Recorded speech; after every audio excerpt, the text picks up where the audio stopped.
무더운 여름이죠.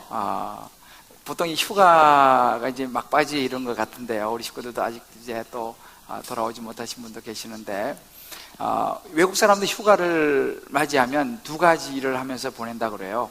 하나는 이제 여행을 하면서 한 절반을 보내고, 한 절반은 책을 읽으면서 독서를 하면서 한 절반을 보낸다고 합니다.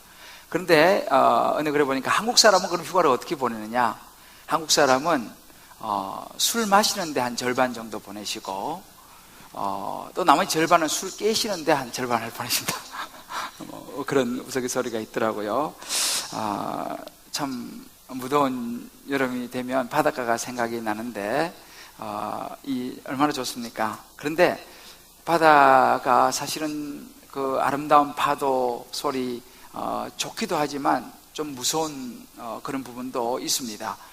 가끔씩 우리 뉴스에 보게 되면 많은 사람들이 바다에서 갑자기 조난을 당하고 또 이렇게 수영하다가 때로는 사고를 당하는 그런 뉴스를 가끔 보게 되는데, 최근에도 이제 그 해운대도 그렇고 우리나라에서도 몇 번 이게 발생했는데요.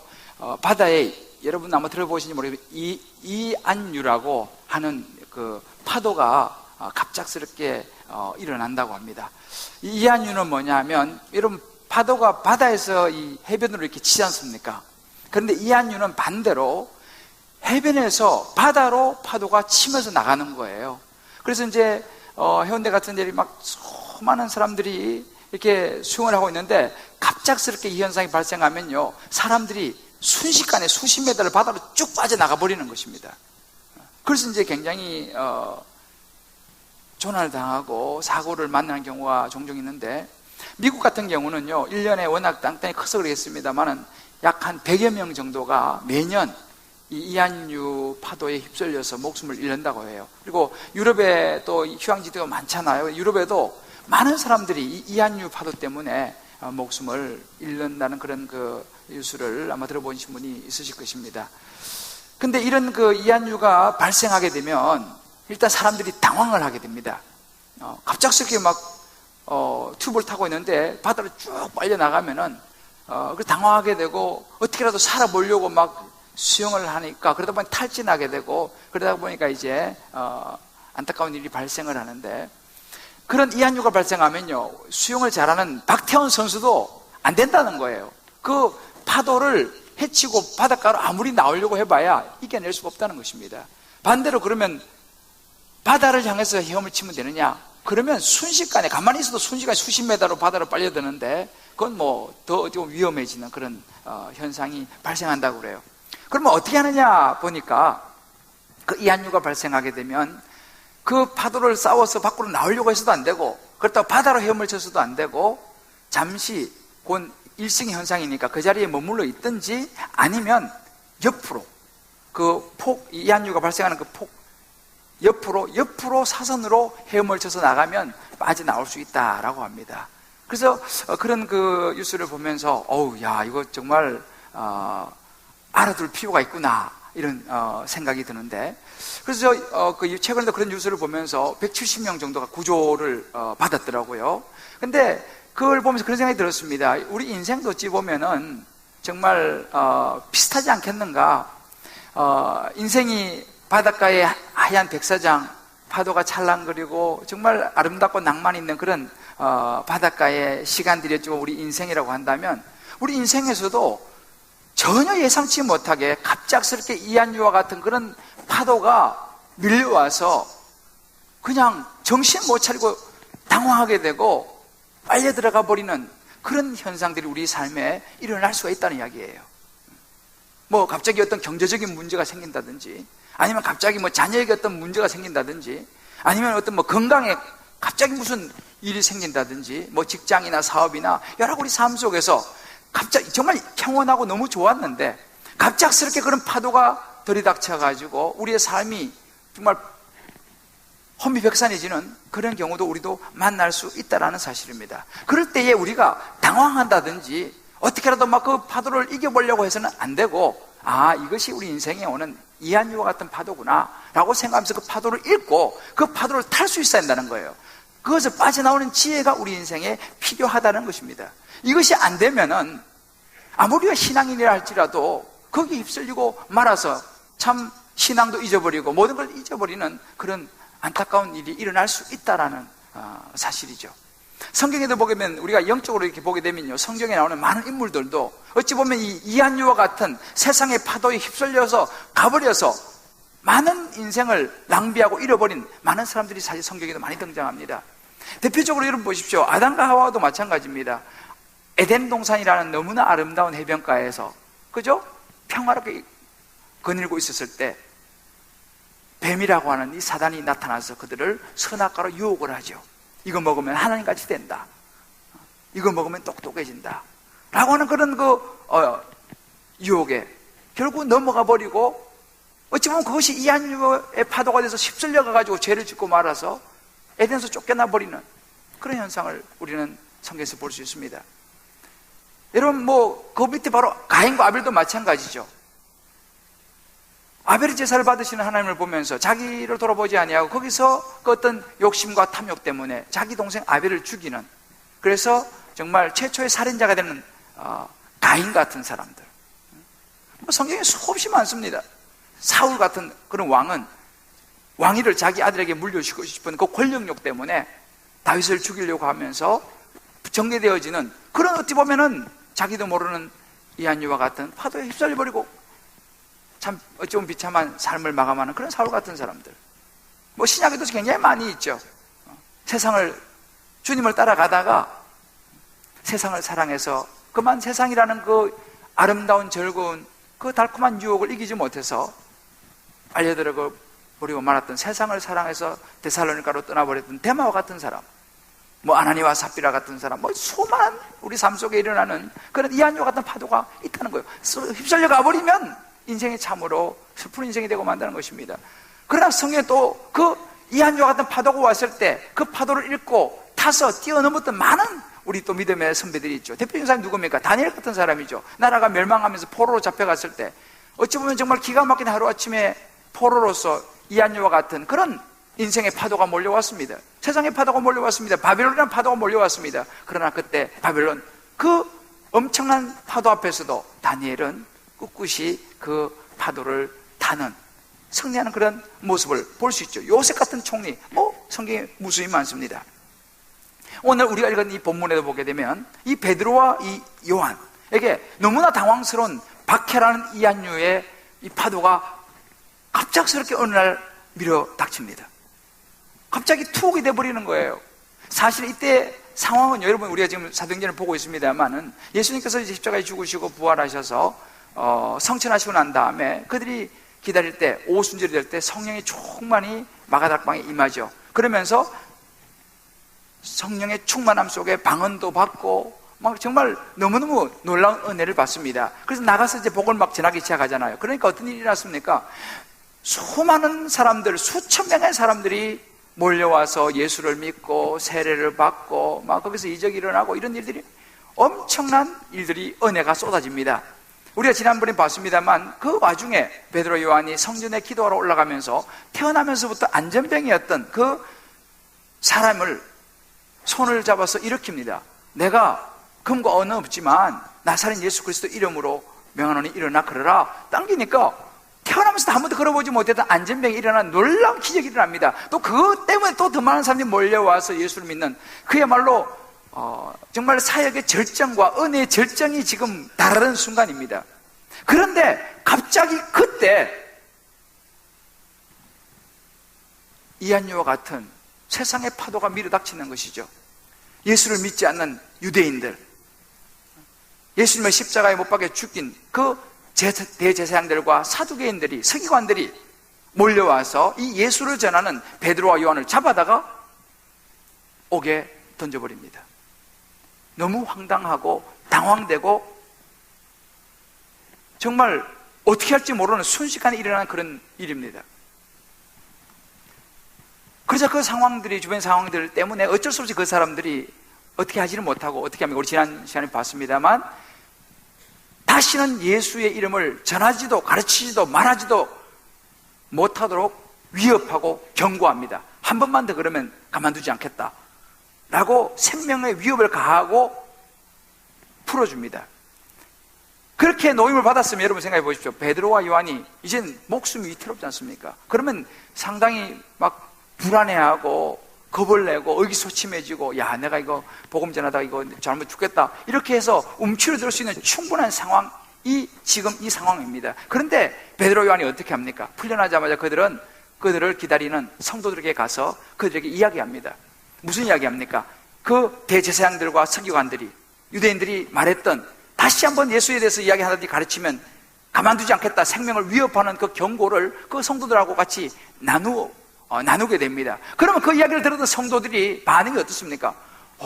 우리 조심해야 된다고, 이제 우리 지혜롭게 해, 복음도 전하고, 뭐 이렇게 우리가 좀 자제하자, 이런 분위기가 아니었습니다. 사실 그런 분위기가 되는데, 오히려 그들이 어떤 분위기를 연출하냐면, 오히려 24절에 보면요, 한 마음으로 하나님께 소리를 높여서 기도하는 장면이 나와요.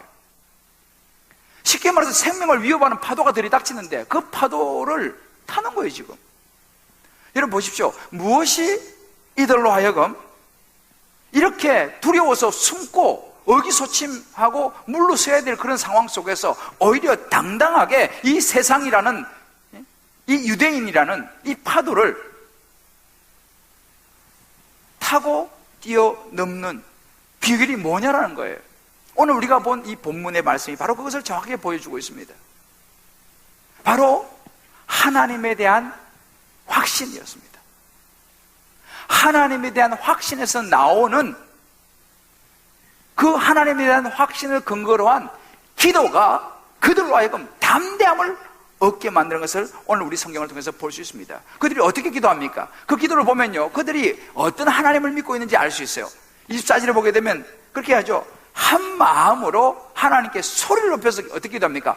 대주제여 천지와 바다와 그 가운데 만물을 지으신 이시여. 베드로와 요한이 그리고 많은 성도들이 알았던 하나님은요, 천지와 만물, 바다를 지으신 창조자시고 전지전능하시며 어떤 위협도 그 위협 속에서 이들을 지킬 수 있고 그들을 대적할 수 있는, 멸해버릴 수 있는 전능한 하나님이라는 사실을 그들은 믿었습니다. 어떻게 믿게 됐어요? 처음부터 그러진 않았어요. 베드로도 여러분 알다시피 3번 예수님 부인하고 돌아서지 않습니까? 제자들도 예수님 십자가에 못 박혀 다 도망갔습니다. 무리들도 뿔뿔이 다 흩어졌습니다.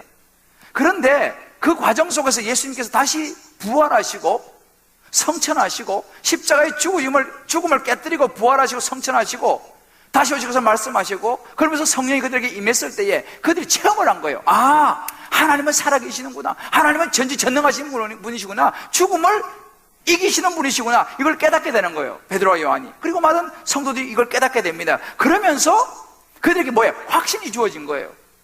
그러니까 그런 위협 속에서도 담대하게 복음을 전하면서요, 오히려 하나님 이 위협에서 우리를 좀 건져주십시오, 이렇게 기도하지 않아요. 가만히 보면요, 우리가 거기 29절 30절에 보게 되면은 뭐라고 기도하냐면요, 이제도 그들의 위협을 주님 보시고 우리로 하여금 담대히 하나님 말씀을 전하게 해주십시오 라고 기도하는 거예요. 오히려 손을 내밀어서 병을 낫게 하시고 표적과 기사가 거룩한 종 예수 이름으로 일어나게 해주십시오, 담대하게 외칩니다. 그 비결이 뭐냐라는 거예요. 그들에게는 하나님에 대한 확신이 있었다는 것입니다.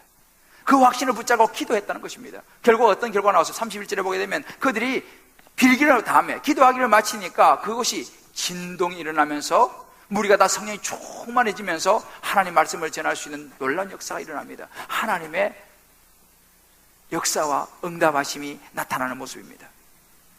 결국은 우리가 여기서 볼 수 있는 것이 뭐냐면, 이들이 이렇게 담대하게 오히려 복음을 전하고 두려워하지 않고 이 엄청난 세상이라는 파도가 밀려왔을 때에 그 파도를 탈 수 있는 지혜가 어디서 나왔느냐, 담대함이 어디서 나왔느냐, 하나님을 확신하는 기도에서 나왔다는 것을 우리가 성경을 통해서 분명히 볼 수 있습니다. 오히려 이 파도는요, 이제 앞으로 우리가 보게 되겠습니다만은, 오히려 이런 핍박은 제자들로 하여금, 많은 성도들로 하여금 복음을 전하게 만들었는데, 이 핍박이 오히려 예루살렘에만 전해지던 이 복음이요, 전 아시아와 유럽으로까지 이 복음이 펼쳐지는데 결정적인 파도를 일으키는 역할을 하는 것이 바로 이 핍박이 되는 것을 우리가 앞으로 이제 보게 될 것입니다. 그 파도를 탄 힘이 뭐냐? 말씀드린 것처럼 하나님을 확신하는 이 근거에 바탕을 둔 기도가 그들에게 있었다는 사실이에요. 여러분 보십시오. 우리도 마찬가지입니다. 영적으로 보게 되면요, 이 초대교회 때나 지금 21세기를 살아가는 저와 여러분의 삶이나 우리가 이 서울에서 살아가고 있는 이 시대 속에 살아가고 있는 우리의 삶이나 사실은 큰 차이가 없다는 것을 우리가 볼 수 있습니다. 왜 그렇습니까? 우리가 살아가고 있는 세상도 이런저런 세상의 파도가 끊임없이 몰려옵니다. 뭐 큰 파도, 작은 파도, 때로는 이한유와 같은 진짜 예기치 못했던 그런 파도가 밀려들기도 하고, 때로는 쓰나미처럼 완전히 좌절할 수밖에 없는 그런 파도가 밀려오기도 합니다. 갑작스럽게 가정에 무슨 일이 생기기도 하고요. 정말 잘 평범하게 자라주던 자식이 어느 날 갑자기 너무 심하게 사춘기를 해가지고 정신을 못 차리는 그런 가정도 있을 수 있죠. 갑자기 남편의 직장이나 어떤 경제적인 문제나 아니면 갑자기 병원에 가서 진단을 받았는데 갑자기 정말 어떻게 주체가 안 되는 그런 진단 결과가 나온다든지, 아무튼 이런저런 일이 우리 인생에도 끊임없이 들이닥칠 수 있다는 것입니다. 문제 하나 해결하고 나면 또 다른 문제가 터지는 거예요. 이 문제 해결하고 또 다른 문제가 터지는 것입니다. 산적해 있는 것입니다. 물론 여러분들 아직 이런 세상의 파도를 만나지 못한 분이 있을지 모르겠습니다. 그러나 언제든지 그런 파도는 우리에게 밀려들 수 있다는 걸 우리는 알아야 됩니다. 그럴 때에 우리가 어떻게 이 세상이란 파도를, 이한유와 같은 갑작스런 밀어닥친 파도를 우리가 읽고 그 파도를 타서 뛰어넘을 수 있겠는가라는 것입니다. 성경이 말해주는 것은 바로 하나님을 확신하는 여기에 근거한 기도가 그 파도를 뛰어넘을 수 있는 비결이라고 우리에게 이야기해 주고 있습니다. 오늘 저는요, 이 말씀을 통해서 저와 여러분의 가슴 깊이 이 기도가 우리 가슴에 각인되어지고, 우리 인생에 어떤 세상의 파도가 몰려온다 하더라도 이 기도를 붙잡고 그 파도를 타고 뛰어넘는 저와 여러분 되시기를 주의 이름으로 축복합니다. 그렇다면 우리가 누가 기도할 수 있습니까? 사실은 기도는 아무나 하는 것 같지만은 사실은 그렇지 않습니다. 진짜 기도하는 사람을 보게 되면요, 하나님을 어떻게 아느냐에 따라서 기도는 달라집니다. 하나님을 지식적으로 아는 사람들은 사실은 기도가 쉽지 않습니다. 그러나 하나님을 제대로 믿고 체험한 사람들, 확신을 가진 사람들은 사실은 기도할 수 있습니다. 기도하지 말라 그래도 기도의 자리로 나오게 되죠. 여러분 잘 아시는 영국의 로이드 존슨 목사님은 이렇게 기도에 대해서 우리 기독교 신앙에서 이야기를 하고 있습니다. 진리를 알고 있고 머리로는 그 진리를 믿으면서도, 안 믿는 게 아니에요, 믿으면서도 막상 죽음 앞에서는 길을 잃고 버림받은 것 같이 느끼는 사람, 의지할 것이 하나도 없는 것 같이 느끼는 사람들이 있습니다. 그런 것은 기독교가 아닙니다. 이렇게 딱 얘기합니다. 교회 다니고 진리를 알아요, 예수를 알고 그냥 머리로 믿습니다. 그런데 막상 어떤 이한유 같은 파도가 밀려오면은 정신을 잃어버리고 마치 내가 버림받은 것처럼, 의지할 것이 하나도 없는 것처럼, 하나님이 계신데 그렇게 느끼는 사람들이 있다면 그 사람은 제대로 된 믿음이 아니라는 거예요. 그것은 기독교가 아니라는 것입니다. 기독교라는 것은 뭐냐? 살아계신 하나님을 믿기 때문에 어떤 환경이 다가와도, 어떤 세상의 파도가 밀려와도 그 파도를 탈 수 있는 믿음을 가진 사람이 기독교고, 그 사람이 진정한 예수 믿는 사람이다라고 이야기하는 것입니다. 저와 여러분이 그런 신앙이 되시기를 주의 이름으로 축복합니다. 진정한 믿음을 가진 사람은 이렇게 볼 때 기도한다는 것입니다. 왜요? 하나님이 어떤 분인지 우리 알기 때문에. 창조의 능력을 가지시고 전능하시고 살아계신 하나님이라는 거예요. 인격적으로 만난다는 거예요. 그리고 막연한 하나님이 아니에요. 그냥 기도하면 잘 됐으면 좋겠다, 이 정도가 아니고 2000년의 역사 속에서 우리의 개입해 오시고, 아담과 하와로부터 긴 세월 동안 아브라함을 통해서, 이삭을 통해서, 요셉을 통해서, 다니엘을 통해서, 바울을 통해서, 수없는 신앙의 선배를 통해서 역사 속에 직접 찾아오신 그 하나님에 대한 확신이 우리에게 있어야 한다는 것입니다. 오늘 24절, 28절에 보면 이 다윗이 헤롯, 본디오 쭉 이름을 거룩하면서 이야기하는데 무슨 이야기냐면요, 역사 속에 오신 예수 그리스도를 이야기하고 있는 거예요. 그냥 막연한 어떤 예수님, 이게 구원자, 이게 아니고 실제로 역사 속에 찾아오셔서 십자가에 우리의 모든 죄를 짊어지시고 죽으시고 부활하신 그 예수 그리스도, 그분을 이야기하고 있는 것입니다. 그분을 이야기하면서 하나님에 대한 확신을 이야기하는 거예요. 그들이 그런 예수님을 보면서 경험하면서 체험했던 그 하나님에 대한, 하나님의 사랑과 그 예수 그리스도의 십자가의 은혜에 대한 것을 체험하고 확신하고 있었기 때문에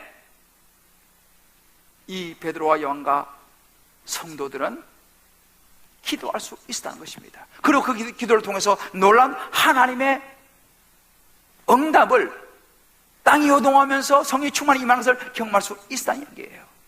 결국은 무엇이냐? 우리가 기도를 통해서 하나님의 음성을 듣고 체험할 때, 하나님의 응답을 체험할 때, 그것이 바로 그리스도인에게 힘이 되고 세상에라는 이 파도가 몰려올 때 파도를 탈 수 있는 지혜가 된다는 것입니다. 여러분, 기도라는 것은 뭐냐? 다른 말로 하면 기도는 듣는 것입니다. 하나님의 음성을 듣고 힘을 내는 거예요. 지혜를 얻는 것입니다. 예를 들면 이런 것이죠. 우리가 부모는요, 좋은 부모는 항상 자식에게 좋은 이야기를 해주기를 원합니다. 그런데 자녀들이 사춘기 되고 하면 부모 말을 잘 안 들어요. 다 자기 생각이 있어. 자기가 옳은 것 같아. 근데 부모는 벌써 인생을 살아왔기 때문에 이렇게 하면 안 되는 거 알잖아요. 근데 자녀들이 말을 안 들어요. 결국 어떻게 됩니까? 말을 안 듣고 자기 생각 들어가다 보면 결국은 어려움을 만납니다. 왜? 부모 말을 안 들었기 때문에 그래요. 우리가 마찬가지로 예수 믿는 사람도 마찬가지입니다. 교회도 마찬가지예요. 우리 성도들이 왜 인생의 많은 위기와 어려움, 교회들이 많은 위기와 어려움을 만나느냐는 것입니다. 오늘날 우리가 가면서 그런 얘기 많이 듣잖아요. 예수 믿는 사람들은 많고 갈수록 성경도 많이 이렇게 본다고 하는데 똑똑해지는 것 같은데 별로 삶이 없네. 교회도 이상하게 하면 갈수록 지식은 많아지는데 교회 안에 갈등은 더 많아지고 교회가 더 세속화되어 가고 있다는 이야기를 우리는 종종 듣습니다. 왜 그러겠습니까? 우리가 초대교회를 보게 되면요, 그 답을 찾을 수 있습니다. 오늘날 교회하고 초대교회 한번 비교해 보십시오. 그리고 우리나라도 마찬가지입니다. 교회가 한창 부흥되고 전성기를 달릴 때와 지금은 교회가 이제 쇠퇴하고 있다고 우리가 이야기를 합니다. 그러면 우리 과거의 선배들의 신앙의 모습하고 지금 교회가 좀 옛날보다 갈등도 많고 세속화되고 문제도 분열이 되고 이런 것이 많은데 비교해보면 우리가 쉽게 발견할 수 있는 것이 뭐냐면, 그 중에 한 가지가 확실한 게 뭐냐면 바로 기도입니다. 현저하게 오늘날 교회 안에서 기도가 점점 줄어들어 가고 있다는 사실이에요. 기도가 약해지면서 교회가 쇠퇴하기 시작했습니다. 여러분 아시다시피 옛날에 삼각산이나 청계산이나 기도원에 가면요, 사람들이 꽉꽉 들어찼어요. 여름 되면요, 여름 부흥성에 해가지고 꽉꽉 들어찼습니다. 지금은 어떻습니까? 지금은 이제 산에 가도 별로 기도하는 사람이 많지 않습니다. 많은 기도원들이 지금 문을 닫아가고 있어요. 왜요? 왜 그렇습니까? 사람이 안 오니까, 적자 안 하니까 어떻게 할 수 없는 거예요. 그래서 이제 다른 시설로 기도원이 많이 변경이 돼요. 이제 여기 서울에도 보면요, 별로 기도원이 갈 만한 데가 이제 거의 없어요. 여러분들 알다시피. 왜 그렇습니까? 사람들이 기도하지 않으니까. 매체는 많이 발달하고 있습니다만은 기도하지 않습니다. 우리 신앙인도 마찬가지예요. 왜 신앙인들이 점점 힘을 잃어가고 있느냐? 옛날 우리 선배들에 비하면 기도하지 않습니다. 기도가 약해지는 것입니다. 기도가 약해지면 어떻게 하냐? 하나님의 음성이 잘 들리지 않아요. 하나님의 음성을 듣지 못합니다. 어떻게 됩니까? 자기의 생각이 많이 들리죠. 주변의 사람들의 말이 많이 들리죠. 자기 생각대로 하게 됩니다. 어떻게 됩니까? 위기를 만나게 되는 것이죠. 하나님의 음성이 점점 들리지 않는 시대가 지금 되어가고 있다는 이야기예요. 여러분들 기억나시죠? 엘리 제사장의 시대, 사무엘상 3장에 보게 되면 엘리 제사장의 시대에는요, 점점 이상이 들리지 않았다라고 사무엘상 3장 1절 2절 이야기하고 있습니다. 아이 사무엘이 엘리 앞에서 여호와를 섬길 때에는요, 여호와의 말씀이 점점 희귀해서 이상이 들리지 않았어요. 엘리의 눈은 점점 어두워지고, 여러분 엘리가 점점 어두워지고 엘리가 점점 영적으로 다운됐습니다. 하나님의 음성도 들리지 않았습니다. 그렇다면 왜 하나님의 음성이 안 들릴까요? 하나님께서 말문을 닫아버렸겠습니까? 지금 이 시대는 하나님께서 말문을 닫아버렸을까요? 저는 그것은 아니라고 생각합니다. 지금 이 시대도 하나님은 끊임없이 우리에게 말씀하고 계세요. 우리를 이 세상이라는 파도로부터 그 파도를 읽고 타고 넘을 수 있는 지혜를 계속 주고 계십니다. 그런데 그럼 왜 안 들리느냐? 문제는 우리의 관심과 우리의 마음이 하나님을 향하지 않고 있다는데 문제가 있습니다. 여러분 아시다시피 요즘은 말씀이 얼마나 많이 발달했는지 모릅니다. 텔레비전 수많은 설교가 쏟아져 나옵니다. 수많은 성경 프로그램이 쏟아져 나옵니다. 수많은 성경 관련 책들이 쏟아져 나오고요. 정말 인터넷, 요즘은 이 하나님 말씀에 대해서 얼마나 홍수 시대입니다. 수없이 쏟아진 이 시대 속에서, 그러니까 사람들이요 그런 걸 많이 듣고 설교도 좋은 설교 많이 들어서 얼마나 논리가 강해지는지 모릅니다. 아주 비판적이 되기도 합니다. 지식이 아주 똑똑해집니다. 그런데 왜 그렇다면 그런 말씀이 그들 속에 그렇게 많이 들려지는데, 똑똑해지는데 삶이 따라지지 못할까? 왜 교회가 점점 사랑이 식어간다고 하는 이야기를 듣게 될까라는 것입니다. 저 자신도 이제 우리 주님 사랑하니까 이번 10월달 되면 창립 6주년이 됩니다. 그런데 어느새부턴가 제 마음속에 정말 우리 주님 사랑하니까 은혜로 지금까지 달려왔는데 뭔가 좀 2%가 부족하다라는 생각이 자꾸 들기 시작했습니다. 그래서 사실 이번에 제가 기도원에 가서 금식하기로 마음에 작정을 하는 것도 마찬가지예요. 뭔가 주님 우리 교회에 원하시는 것이 있는 것 같은데 내가 그걸 못 얻는 것 같은 거예요. 하루 이렇게 제가 목요일날 가지만 그거 좀 부족하다는 생각이 드는 거예요. 그래서 제가 이제 하나님 앞에 마음에 작정을 하고 그런 마음을 주셔서 제가 기도원에 올라가서 기도했습니다. 근데 하나님이 저에게 깨닫게 해주신 게 있어요. 그것은 바로 기도를 통한 하나님과의 친밀함을 더 깊이 회복하라는 것이었습니다. 하나님과 더 제가 가까워지기를 원하신다는 말씀이었어요. 우리 주님 사랑교회 성도들이 하나님과 더 가까워지기를 원하신다는 하나님의 마음을 제가 알게 됐습니다. 점점 시대가 발달하면서 하나님과 주파수가 안 맞는 거예요. 점점 우리의 마음의 관심이 다른 데로 가고 있다는 것입니다. 우리의 마음이 하나님께로만 돌아오면요, 하나님과 친밀해지면요, 두려움, 세상의 파도, 문제가 안 된다는 거예요. 왜요? 하나님이 나와 내 마음이 통하니까, 하나님이 지혜를 주시니까. 제가 이번에 기도하면서 존 파이프라는 미국에 있는 아주 귀한 목사님의 책을 좀 읽었는데요, 그 목사님이 그런 하나의 비유를 들었습니다. 오늘날 많은 그리스도인들이 왜 하나님과 멀어지느냐? 하나님 주신 선물이 너무 많기 때문이다라는 이야기를 했습니다. 하나님이 주신 선물이 뭐예요? 우리에게 많은 선물을 주셨습니다. 우리 주변에 맛있는 것들 너무 많죠, 그죠? 요즘 맛집이 얼마나 많습니까? 맛있는 것이 너무 많습니다. 재미있는 거, 즐길 수 있는 것이 너무 많습니다. 오락 너무너무 많습니다. 매체 너무너무 발달했습니다. 경제적으로도 옛날에 비하면 너무 풍요로워졌습니다. 하나님께서 자녀도 선물로 주셨습니다. 자녀 너무 좋은 선물이죠. 선물을 주셨습니다. 남편 선물을 주셨습니다. 하나님 우리에게 주신 선물이 너무 많아요. 그런데 이거 다 귀한 거 좋은 거죠. 맛있는 거 먹는 거 좋습니다. 매체 즐기고 취미생활하고 다 좋습니다. 여행하나 다 좋습니다. 그런데 사단이가 하나님이 주신 선물을 이용해서 선물을 주신 하나님을 잊어버리게 만들고 우리의 마음이 온통 선물에만 가게 만든다는 거예요. 그래서 우리의 마음이 하나님께로 가지 아니하고, 그러니까 하나님과 점점 멀어지는 거예요. 친밀함이 약해지고 하나님과 대화하지 않고, 그러다 보니까 사랑이 식어져 버린다는 것입니다. 제가 그 얘기를 듣고 그렇다는 거예요. 바로 그것이다. 여러분, 이런 거 마찬가지예요. 우리 자녀들이 어릴 때 왜 집에 갈 때 자녀들에게 선물을 사가지고 가지 않습니까? 과자도 사가지고 가면 애들이 아빠 하고 달려 나오잖아요. 그런데 애들의 눈은 어디가 있습니까? 손에 가 있는 거예요. 선물. 그러면 항상 아빠 부르지만 눈은 선물에 가 있어요. 여러분, 그러려면 나중에는 아빠는 중요하지 않아요. 선물이 중요하지. 저도 옛날에 한번 그렇게 몇 번 가져가다가 안 가져가. 왜? 아빠 선물, 야, 아빠가 선물이야. 사실 중요한 건 선물 귀한 것이죠. 그러나 그 선물은 핵심이 아니에요. 아빠가 중요한 거예요. 우리도 마찬가지 하나님이 중요한데, 하나님이 선물에 정신이 다 나가가지고 자식이고 다른 하나님이 멀어져 버리는 거예요. 그러다 보면 어떤 현상이 벌어집니까?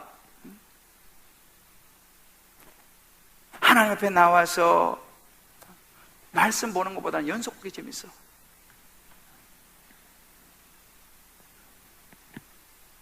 주님 앞에 봉사하고 섬기는 것보다는 세상에 다니는 재미가 쏠쏠해.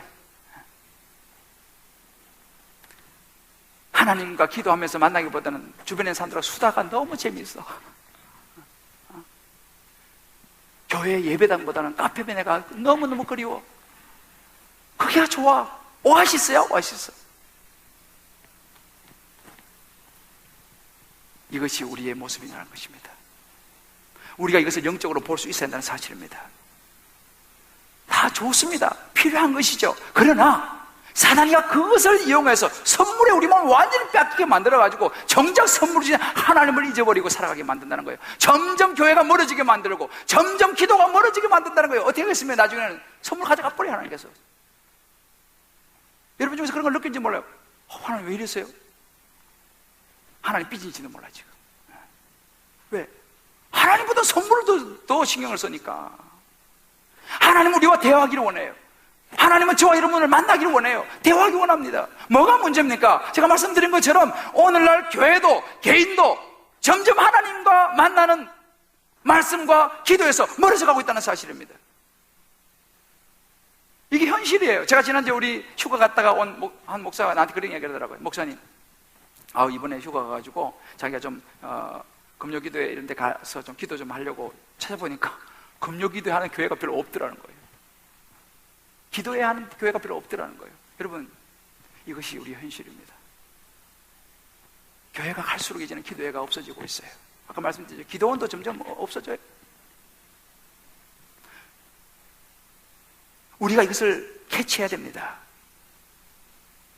하나님께 기도하면요, 여러분 너무 잘 아시는 에레미야 33장 3절 말씀이 있지 않습니까? 이제 이 구절도 뭐 전설 같아. 그냥 너는 내게 부르시더라. 내가 내게 응답하겠고 내가 알지 못할 크고 비밀을 내가 보여주리라 말씀했습니다. 믿습니까?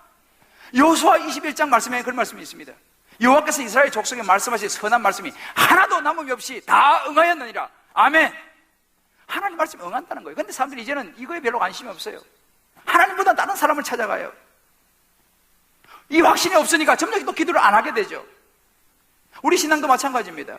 우리 여러분들 중에서 신앙생활 하시면서 뭔가 좀 2% 부족하다, 뭔가 좀 컬컬하다, 내 영혼이 좀 뻥 뚫렸으면 좋겠다 라고 여기지는 분들이 있으시면 여러분 체크하셔야 됩니다. 내가 지금 주님과 얼마만큼 대화하는지, 내 기도 생활이 어떤지 돌아보셔야 돼요. 내 말씀 보는 생활이 어떤지 돌아보셔야 됩니다. 하나님하고 대화하고 기도하고 말씀보다는 자꾸 주변에 뭐 어느 집사님, 어느 권사님, 어느 분 자꾸만 이야기만 들으려고 하지 않는가? 물론 필요합니다. 좋은 조언도 필요해요. 그러나 여러분 우선순위가 바뀌면 안 돼요. 먼저 하나님의 음성을 듣는 것이 우선순위가 되는 줄 믿으시기 바랍니다. 이게 너무 중요한 거예요. 제가 이번에 부산에 이제 두준에 가서 작은 교회 섬기고 설교하고 나서 오후에 제가 부산 수영로 교회를 탐방 갔어요. 거기 이제 담임 목사 수석 비서 목사님이 저를 이제 가이드해서 잘 안내해 주셨는데 쭉 돌아보면서 이제 그분이 제가 물었어요. 이 교회는 스피릿이 뭡니까? 물어봤어요. 그러니까 그런 이야기 하더라고요. 우리 교회는 기도입니다. 어떻게 합니까? 담임 목사님이 유행어가 있다 그래요. 그 유행어 뭐냐 물어보니까 담임 목사님 늘 이렇게 말하는데요.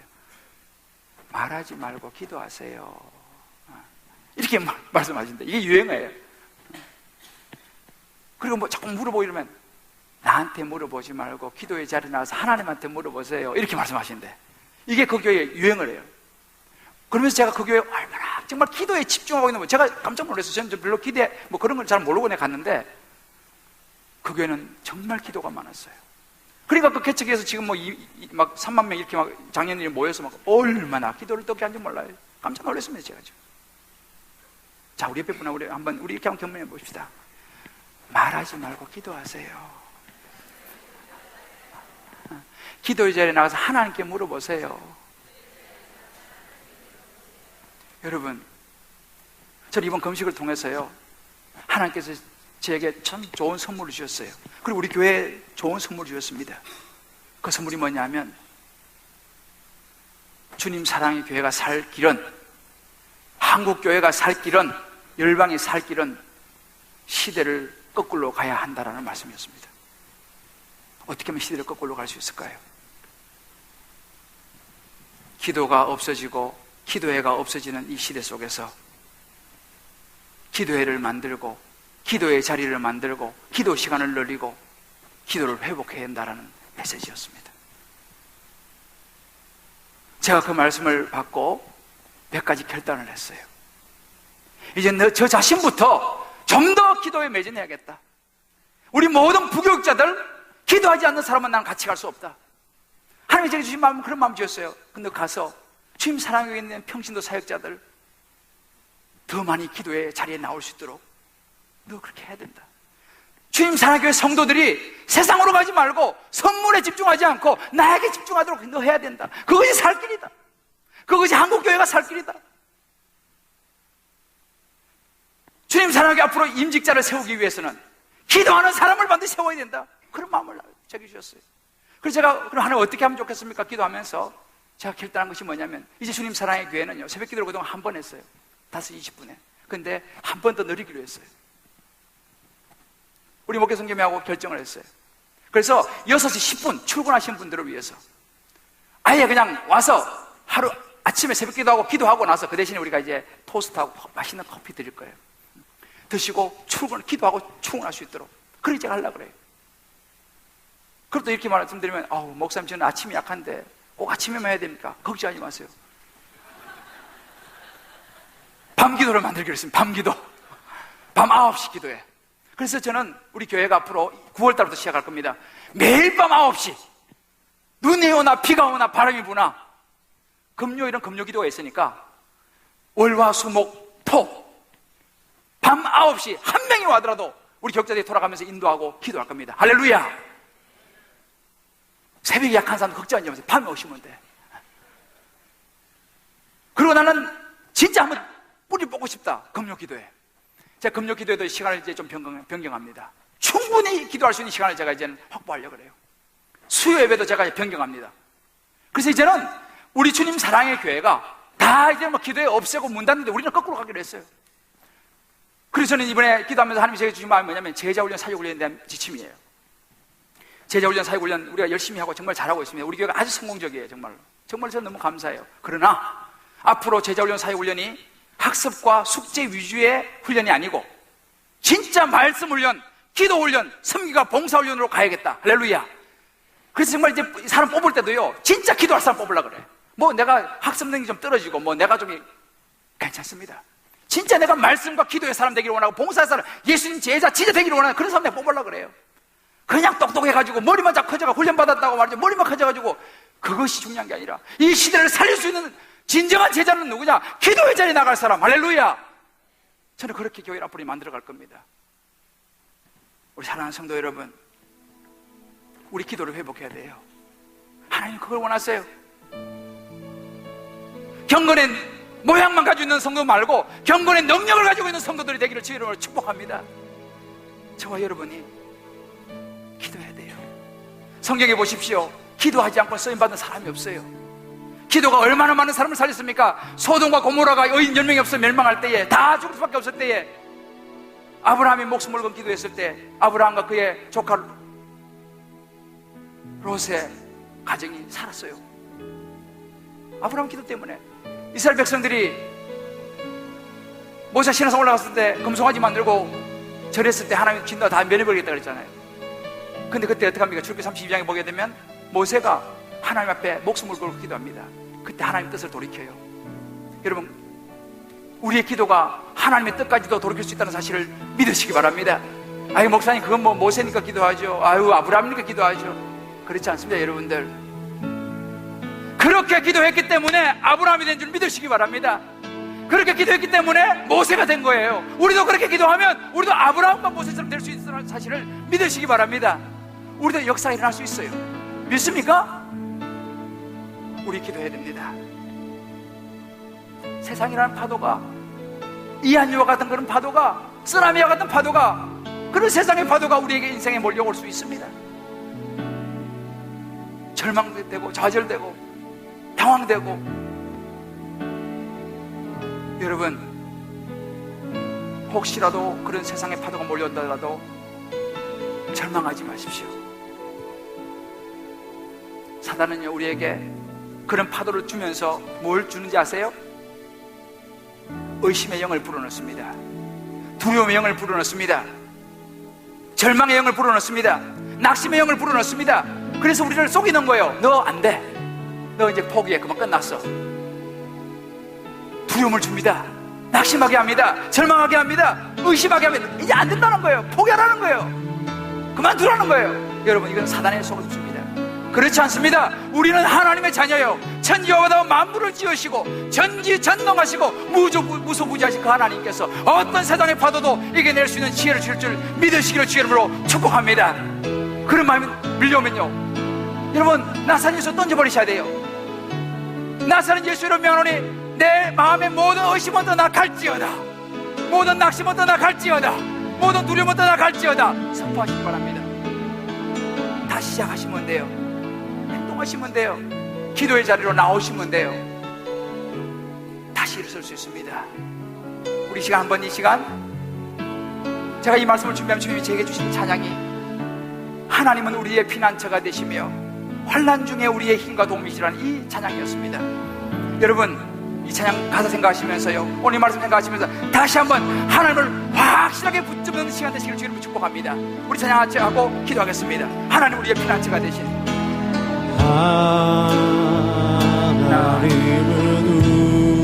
하나님은 우리의 피난처가 되십니다.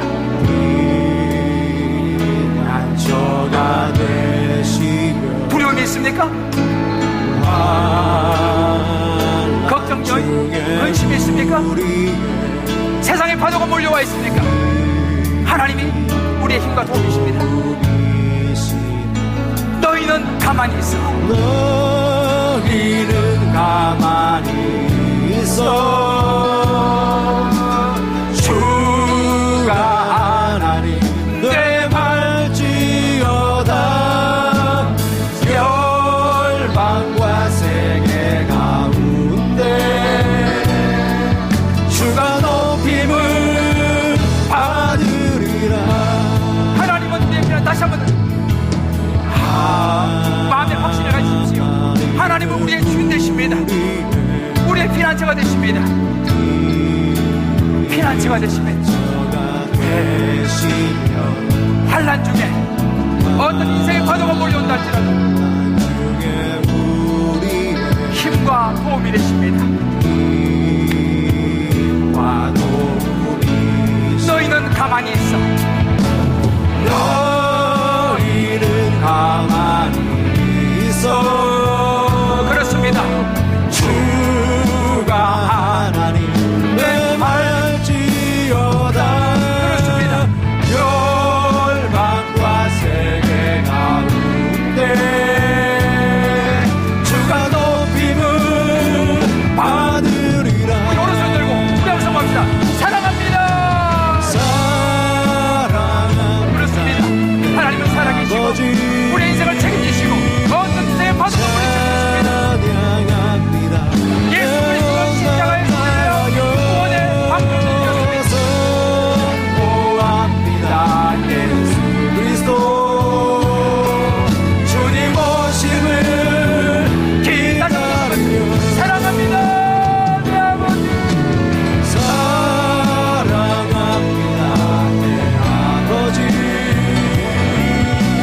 자, 어떤 파도가 몰려온다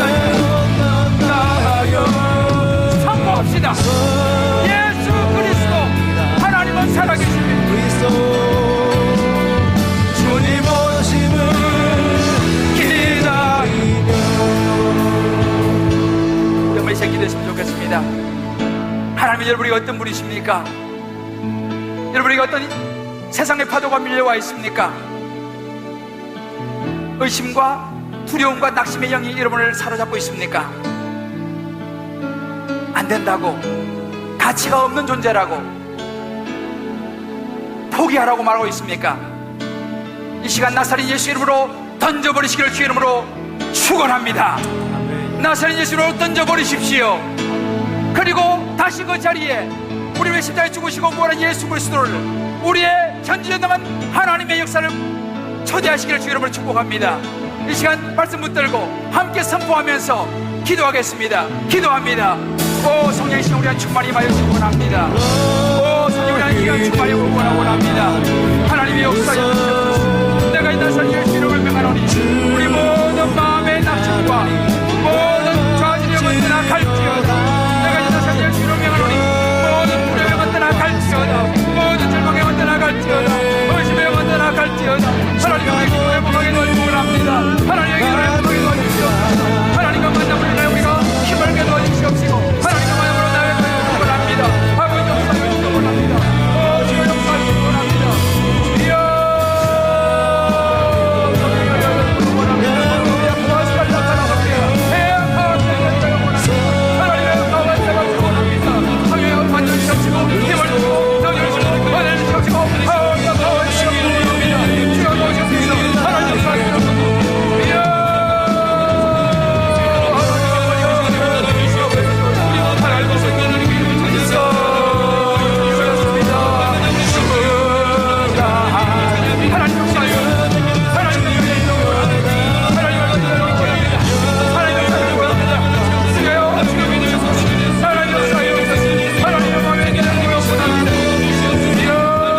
하나님 아버지,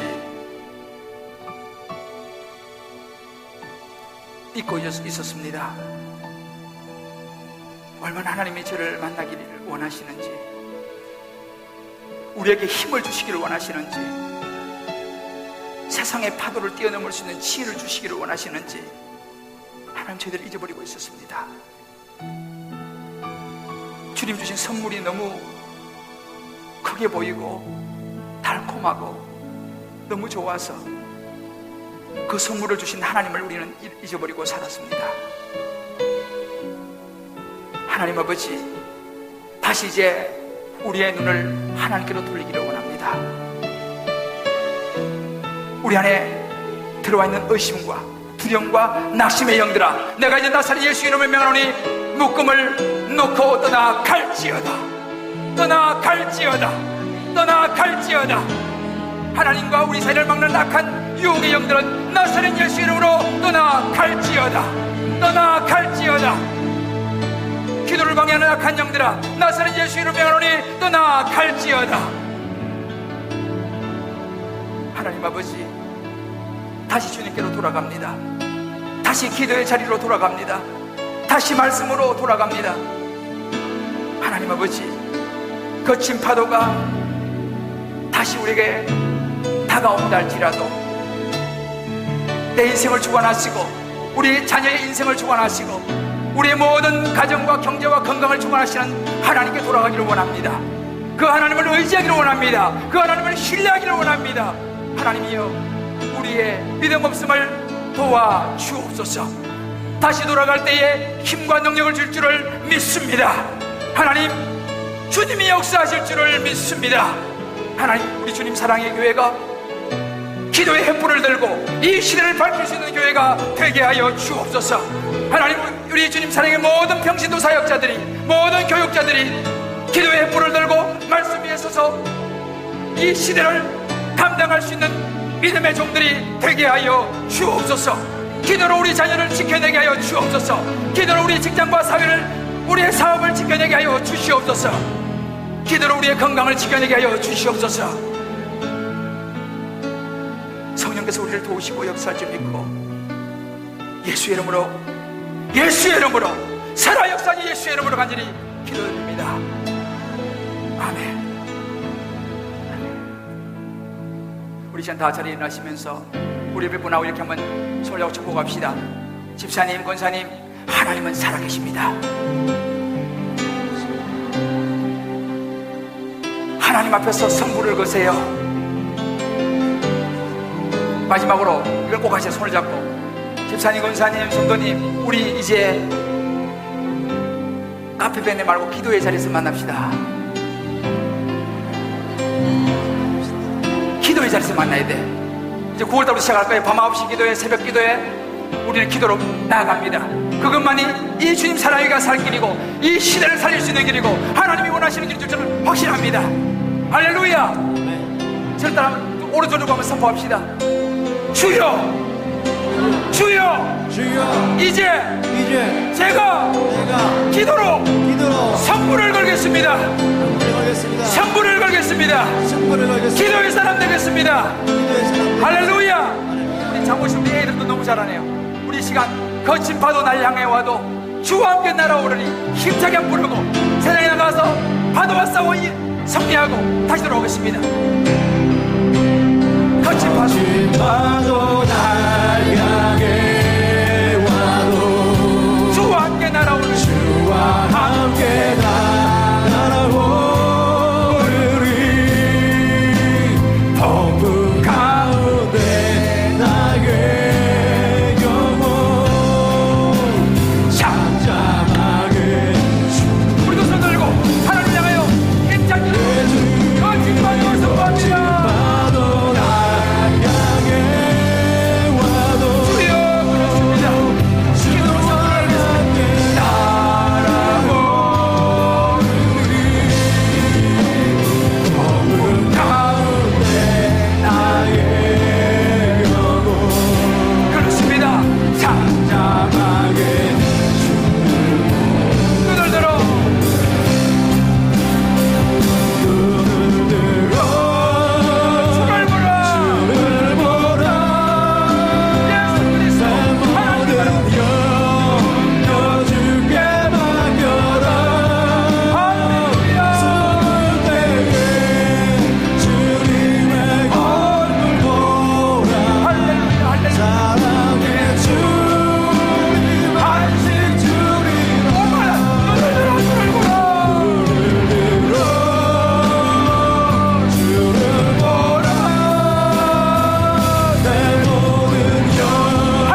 은혜와 하나님의 무한한 사랑하심과 성령의 역사하심이 오늘 이 말씀을 가슴에 새기고 베드로와 요한처럼 성령이 충만한 초대교회 성도들처럼 이제 이 세상에 어떤 파도가 밀려온다 할지라도 눈을 들어 하나님을 바라보고 예수의 십자가를 붙들고 나가기로 결단하는 모든 주의 백성들 머리 위에 저들의 모든 가정과 자녀와 직장과 모든 인생의 파도 위에 이제부터 이 영원토록 함께 하시기를 간절히 축원하옵나이다. 아멘.